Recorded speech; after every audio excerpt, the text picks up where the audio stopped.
नमस्ते साथियों। बहुत समय पहले की बात है। पुराने चाइना में नॉर्थ प्रोविंस में 3 मॉन्क्स रहते थे। उनका नाम किसी को नहीं पता था क्योंकि इन्होंने अपने बारे में किसी को बताया ही नहीं। उन्होंने कभी किसी की बात का जवाब नहीं दिया। चीन में उन्हें 3 हंसते हुए भिक्षुओं के नाम से जाना जाता था। वे तीनों एक ही काम करते। वे अपने पूरे अस्तित्व के साथ हंसते। अचानक लोगों का ध्यान उनकी ओर खींचा चला जाता। धीरे धीरे उनके चारों तरफ एक भीड़ इकट्ठा हो जाती। वे तीनों एक साथ इतनी तल्लीनता, एकाग्रता व संपूर्णता के साथ हंसते कि उनकी हंसी देखकर सारा गांव हंसी के समुंदर में डूब जाता था। वे दूसरे गांव में चले जाते। वे ना तो कुछ बोलते थे, ना कुछ उपदेश देते थे और न ही कुछ शिक्षा। वे जहां भी जाते वहां हंसी का माहौल बना देते कि लोग अपना पूरा दुख दर्द भूलकर हंसने लगता। धीरे धीरे चाइना के लोग उन्हें बहुत प्यार करने लगे और वे पूरे चाइना में फेमस होते गए। उन्हें 3 लाफिंग मॉन्क्स के नाम से जानने लगे। चाइना के लोग उन्हें बहुत प्यार करते, सम्मान करते। इससे पहले और उनकी बाद भी कभी किसी ने ऐसे प्रचार नहीं किया कि जीवन केवल हंसी होना चाहिए और कुछ नहीं।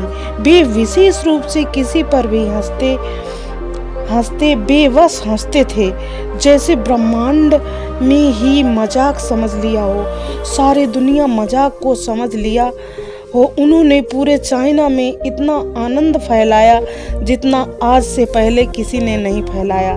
लोग उनका नाम पूछते तो वे सिर्फ हंसते। उनका नाम बन गया 3 हंसते हुए भिक्षु, 3 लाफिंग मॉन्क्स। पूरे चाइना में घूम घूम कर हंसते हुए समय के साथ वे तीनों बूढ़े हो गए।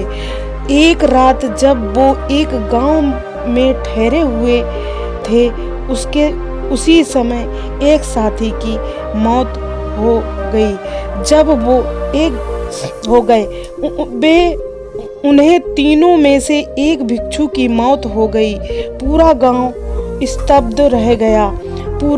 बहुत ज्यादा उम्मीद करता था क्योंकि उन्हें लगता था कि जब उनमें से एक की मृत्यु होगी तब बाकी 2 जरूर रो रहे होंगे।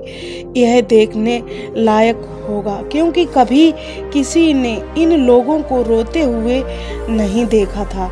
जब सुबह हुई तो पूरा गांव इकट्ठा हुआ। दोनों भिक्षु लाश के पास खड़े जोर जोर से हंस रहे थे। ऐसी हंसी जैसी आज के पहले उन्होंने कभी नहीं हंसी हो। गांव के बड़े बुजुर्गों ने उन्हें समझाने की कोशिश की कि यह आपका साथी था, इसकी मृत्यु पर आपको हंसना नहीं चाहिए। तब उन भिक्षुओं ने पहली बार लोगों से बात की कि हम हंस रहे हैं कि यह आदमी जीत गया है।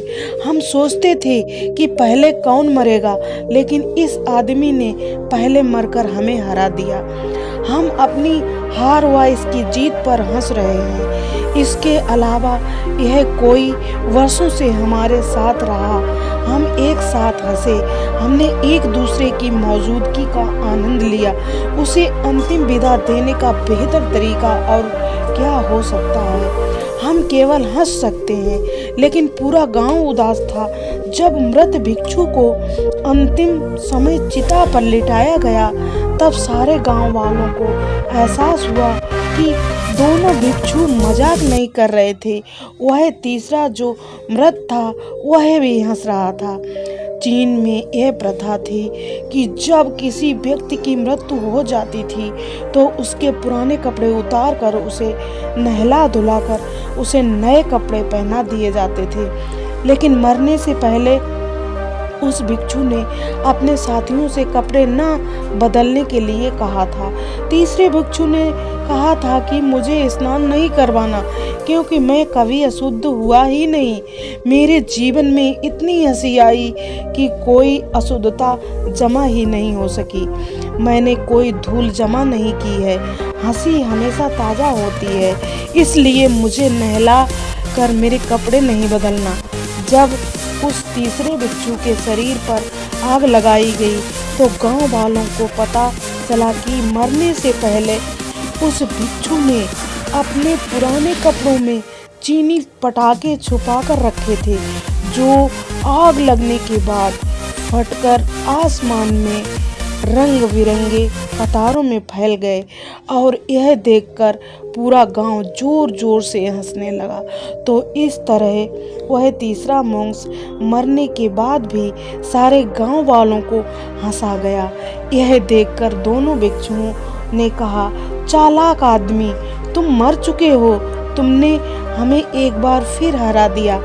तुम्हारे द्वारा गांव वालों के चेहरों पर पैदा की गई हंसी यह आखिरी हंसी थी। धन्यवाद।